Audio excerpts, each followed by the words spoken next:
We are officially on the road to WrestleMania. It is that time of year again that we all love and hate and despise and hate booking and love booking and all that good stuff. But yes, we're on the road to WrestleMania now as the Royal Rumble has been and gone. Did you enjoy the Rumble?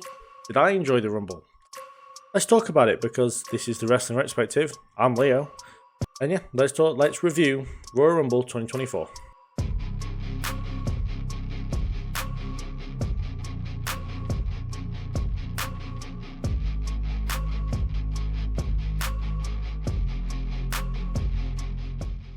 Starting the night off, we had the Women's Royal Rumble match, which was won by Bayley. Yeah, this is a huge win for Bayley, and obviously the winner that makes the most sense. Sorry, I went for Becky. That was a huge mistake in knowing what we know now. Just like on how the match went for Becky, I mean. But yeah, Bayley makes the most sense. It seems like she's going to have an absolute banger match with Io Sky at WrestleMania.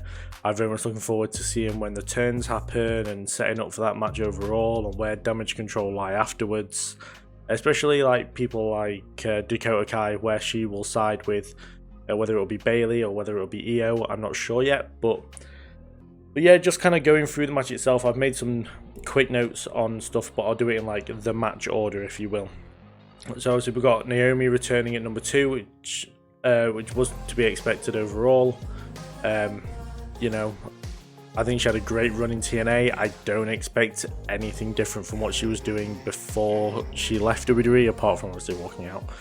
But yeah, just kind of every so often coming into the main event scene. But other than that, I can't see her doing much else other than mid-card stuff, maybe some tag team stuff, I'm not sure. But either way, like, it's good to have her back, but you know, I don't expect major things from her as a whole.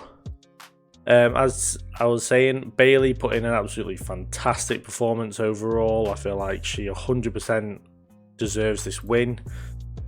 And yeah, I say she not only showed the longevity that we all know she has, you know, she had the Iron Woman match where she went over an hour with Sasha Banks, but also the intelligence that she has, especially with the final 2 eliminations, with Liv eliminating Cargill, but Bayley very quickly getting rid of Liv to win the match.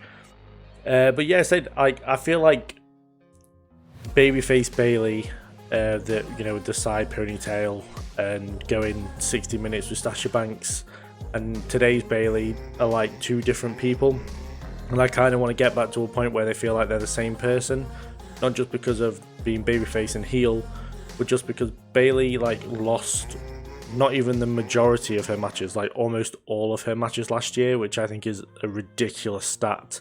But something very similar happened with Seth Rollins in 2022, where he lost or put people over a lot of the time during the year and then became world champion last year.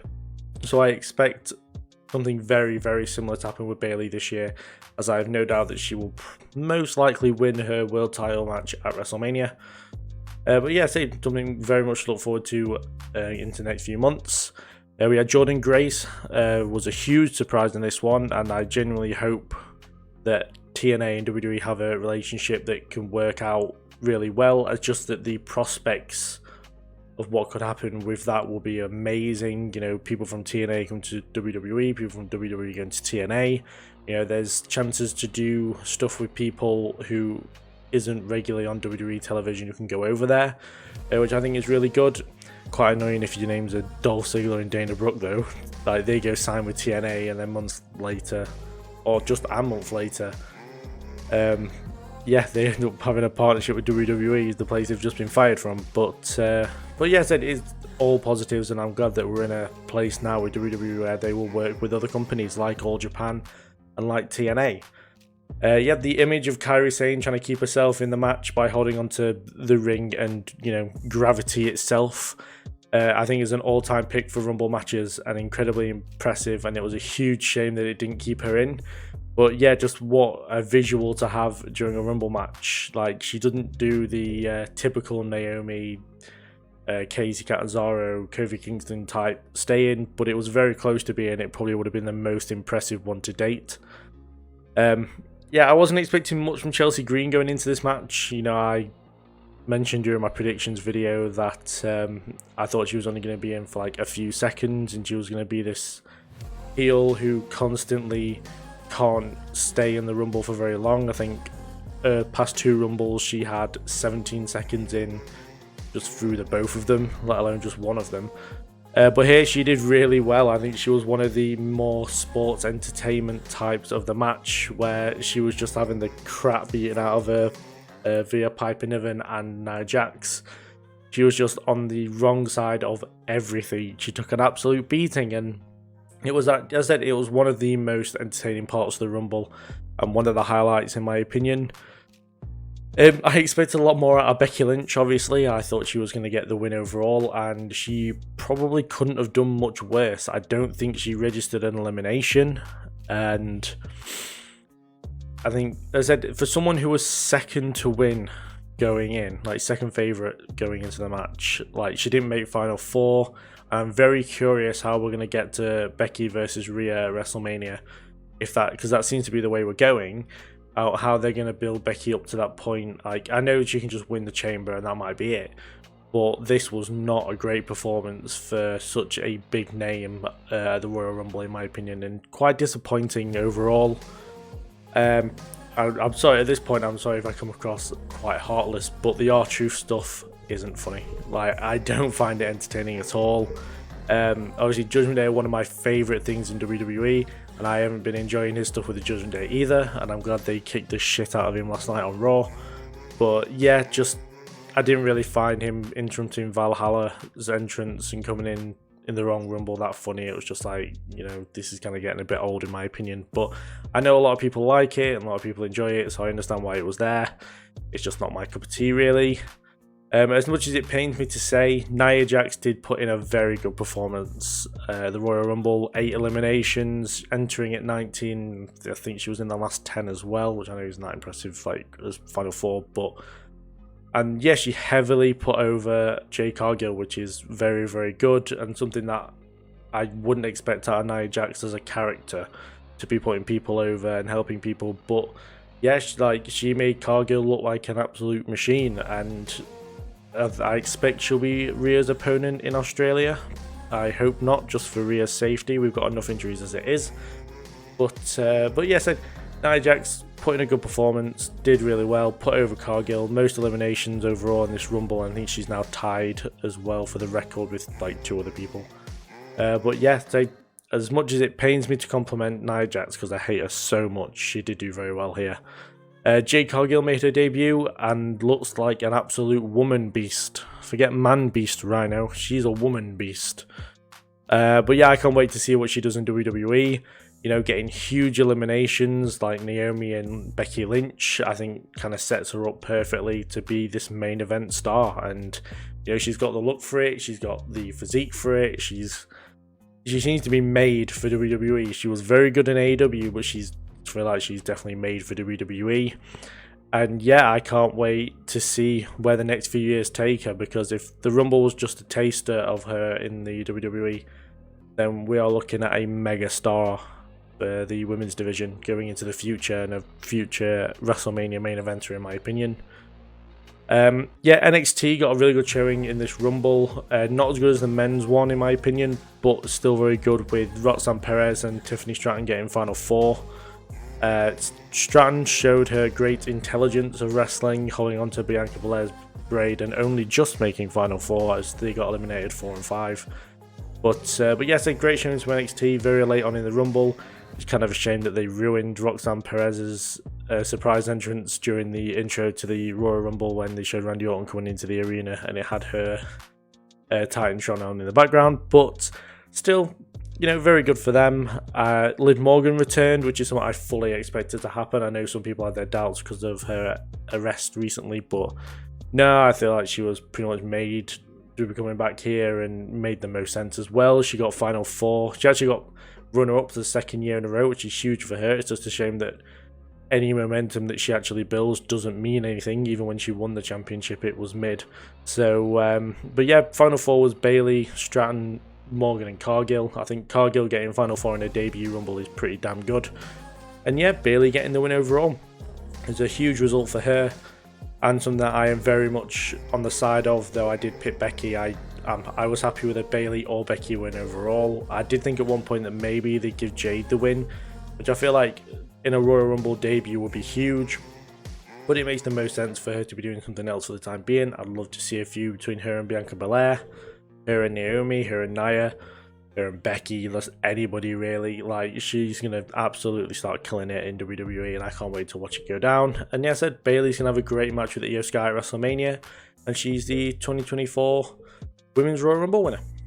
Following that, we had Roman Reigns successfully defend the WWE Universal Championship against AJ Styles, LA Knight, and Randy Orton.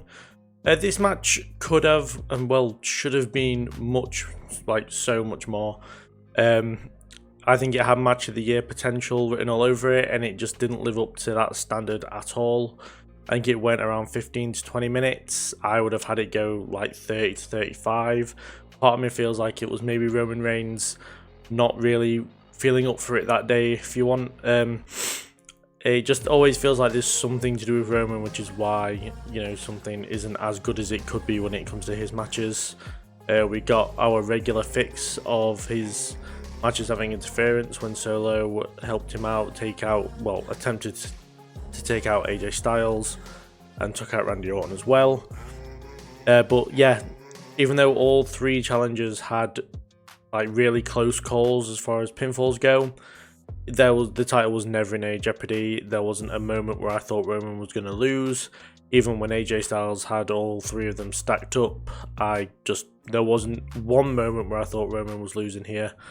I'm so used to it's almost like a numb feeling at this point with the Roman Reigns matches where you just know he's going to win, unless it's WrestleMania, and that might be the exception. But yeah, it's just, run-of-the-mill stuff for Roman.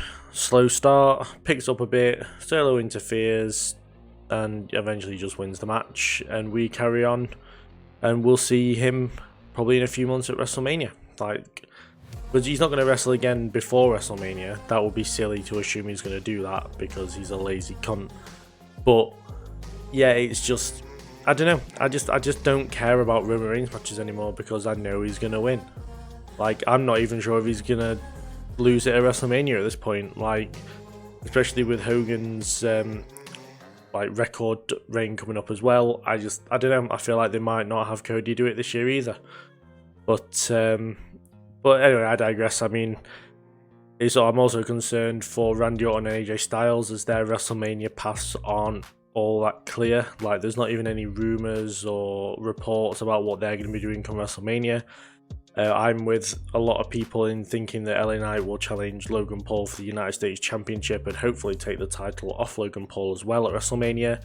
And Reigns' WrestleMania plans are very, very clear after this event, which we will get to in a bit. But yeah, as a match, it was very mid, disappointing, just as a match itself. And yeah, Roman Reigns continues to be your WWE Universal Championship. But are you shocked, really? Following that, we had Logan Paul defeat Kevin Owens by disqualification, therefore he retains the United States Championship. I haven't really got much to say about this one. I think the finish of the match ruined it. It was a good match for the most part though, but I think there was not going to be there's not going to be much of a surprise that Kevin Owens and Logan Paul could put on a good match. It was very evenly contested. I feel like Kevin did control for the most part, which was good. It did make me at least think at one point that he was going to win.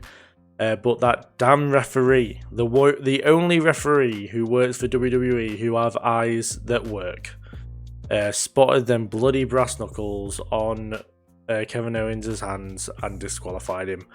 And yeah, just typical for Kevin Owens to get caught with brass knuckles when if it had been anybody else, they probably wouldn't have. But yeah, at that moment, I thought Kevin Owens had done it, but unfortunately that wasn't the case. He got disqualified and Logan retains. And yeah, we continue to have two singles male champions who are part-timers that like to cheat all the time. It's not repetitive, trust me, it's just not. We're just used to it. I'm fucking numb to it at this point.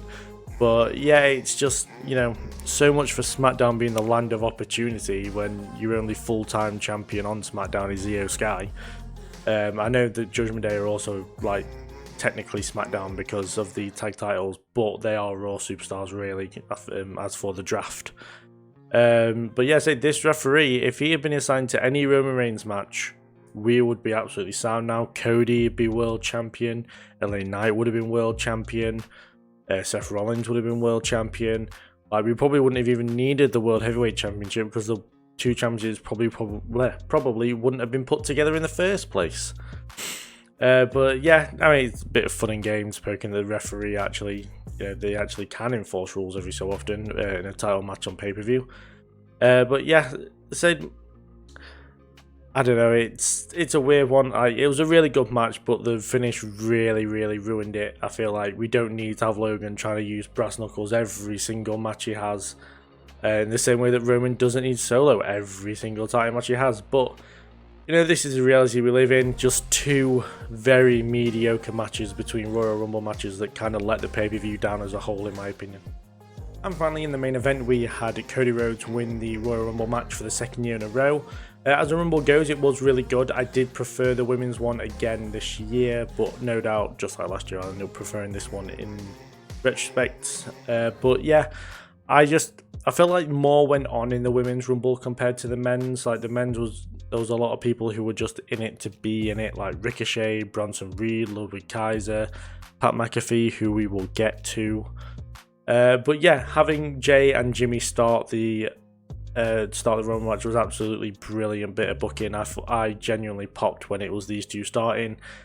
And yeah, having Jay get the Iron Man shows why he's main event Jey Uso. I feel like this is the first time in a fair few months that he has felt like main event Jey Uso instead of just mid-card Jey Uso, I feel like he sold Jimmy getting number 2 brilliantly, so respect to Jay. He looked very nervous and very stressed when Jimmy's music hit. But yeah, held his own against his brother, and I'm hoping we're going to get in the city of brotherly love, we're going to get a street fight between the two twins. But yeah, as I said, it's something I've always looked forward to watching come WrestleMania, and I like that they gave us a taster of it here, in my opinion. That Royal Rumble tumbler is a facade, and it's a liar, and it should never be trusted again, as Grayson Waller came out number 3, and he actually chose number 6. Like, unbelievable. Like, I can't believe the tumbler. Maybe the whole time we've had a tumbler on our screens, throughout the whole years of the Royal Rumble, it's all been a lie. Maybe WWE's fake. Maybe it is. Maybe it's all predetermined. I don't know. Like, I thought it was all real. But yeah, and then we had Andrade return, which I was very happy about. I can't wait to see what he does. He signed with Raw yesterday, which was the better choice in my opinion. I'm glad that he's keeping himself away from the Latino war that's happening between Santos Escobar and the LWO. Following that, we had Bobby Lashley have a short rumble again. I was hoping he was going to have an MVP kind of rumble and maybe even go Iron Man. I'm glad that Jay did. But if you had asked me going in who the Iron Man was going to be, I probably would have gone, to be considered going for Bobby Lashley, as I feel like he needs to build himself back up again to become a main eventer again. But no, his feud with Karrion Kross kind of got involved here, and the way he got eliminated by Kross eliminating him once he was eliminated made sense in my opinion storyline wise. As we know, these rumbles are riddled with storylines, and this one was no different. So yeah, I do expect Kross and Lashley to go one-on-one, maybe in Perth at Elimination Chamber, or at least I'm hoping so, or they enter the Elimination Chamber but they both kind of have a mini feud within the match. Following that, we had Bronson Reed eliminate Andrade, which was terrible booking. Like, why have a more or less nobody in Bronson Reed eliminate a big return in Andrade? I'll have no idea, but it's something that I didn't really enjoy all that much. Bron Breakker put in an absolute shift. Like, if the reports are true and he took Brock Lesnar's role, then kudos to him. Talk about, stepping up when the company needs you. We know Triple H has a big investment in him from NXT. And yeah, he absolutely killed it. I thought for the young guy, he's going to be getting trusted a lot more. It would have been quite easy to give the role to Omos as far as like just having these eliminations and doing what needs to be done. As for Brock Lesnar, who is in a lot of trouble probably, but yeah, I thought as a debut for Bron Breakker, it was absolutely fantastic in the Royal Rumble match, that is. And yeah, I love what he's going to do on clearly SmackDown, I think he's going to go to. Pat McAfee, I swear to God, like, why put him in this match for him to eliminate himself? And like, not even try or anything like that. He literally just went in, tried to get out, went back in, and eliminated himself. It really pissed me off, I'm not going to lie. I'm really glad that he's commentating full time again on Raw with Michael Cole, but he's going to have to earn my respect back because that really, genuinely really annoyed me. However, you know, things continue to annoy me as Jay should have eliminated Jimmy, not Bron Lesnar. But again, if reports are to be true, Dominic Mysterio was supposed to eliminate Brock Lesnar. Now, my goodness, if that had happened, I would have lost my shit. I would have screamed around my flat more than anything else. Like, it probably would have been my highlight of the year. Like, imagine the look on Lesnar's face being eliminated by Dominic Mysterio. Oh, it would have been absolutely beautiful. I wish that moment had happened. If Brock Lesnar isn't in trouble next year, we'll do it then instead because, it's something I genuinely really wanted to see. It would have been probably the most shocking elimination of all time. But yeah, it's a shame we didn't get to see it because it would have been absolutely fantastic. Yeah, we had Priest eliminating R-Truth in quite a serious manner, and we saw like the Judgment Day turned on Truth and are sick of his games. I've been sick of Truth's games since the beginning with the Judgment Day. But yeah, it's good to see a more serious side of Damian Priest. Coming out. Something we've been definitely needing if they're going to start building him towards being a World Heavyweight Champion. Drew McIntyre is a bastard. No, I'm going to explain why. But yeah, I hate Drew McIntyre. He injured Punk with that bloody Future Shock DDT, apparently, according to reports again. But for him to come out on Raw and say that he prayed for it, and I was fuming by the end of that first segment on Raw when Drew. And I was annoyed when he beat Sammy as well. I don't even like Sammy, and I was annoyed. But yeah, Rollins and Punk at WrestleMania within 3 weeks has gone from being fully on to being absolutely off, with both of them injured. But Rollins hopefully will be okay by the time. Who will Rollins face at WrestleMania? I'd have him face Gunther. I know some people wouldn't want that either. I put an argument out that we can build Andrade within enough time. Let's have Andrade and Rollins go at it at WrestleMania, but I don't think that'll happen either. But yeah, it's a massive shame that Punk's not going to get a WrestleMania. He's gotten injured again after another big match. You know, his 2 AEW World Championship wins, he got injured straight afterwards. And now he's got a Rumble match that I know he didn't win, but he still got injured straight afterwards. It does make you think whether Jon Moxley was right about Punk being fragile. But hopefully it wasn't the case. But yeah, number 30 was Sami Zayn.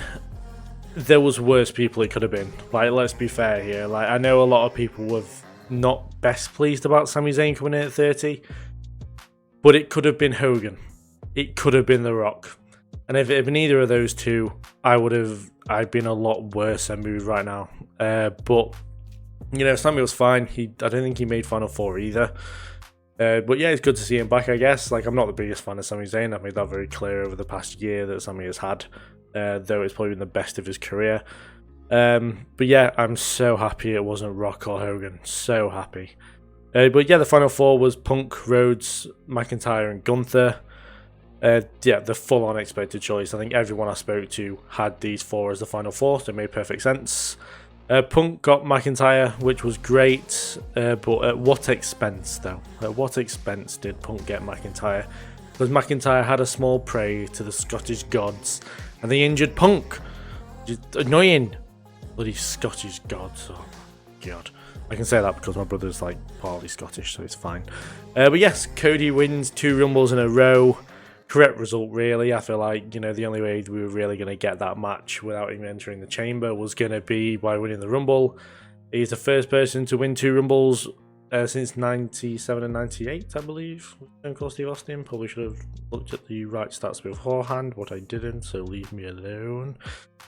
But yeah, Roman and Cody Rhodes 2 is, well, you know, if it happens, he might choose Rollins. He won't choose Rollins. If you think he's going to choose Rollins, you're an idiot. But yeah, Reigns versus Rhodes 2. This time it's personal. In cinemas, April. But yeah, will Cody win?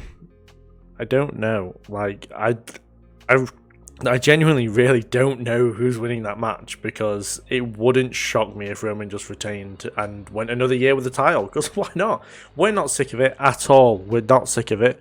No way. No. Not sick of it. No. No, Cody, please win, for God's sake. We just need a fighting champion on SmackDown. That's all we want. But yeah, as Rumbles go, I prefer the women's one in my opinion, but this was still very good.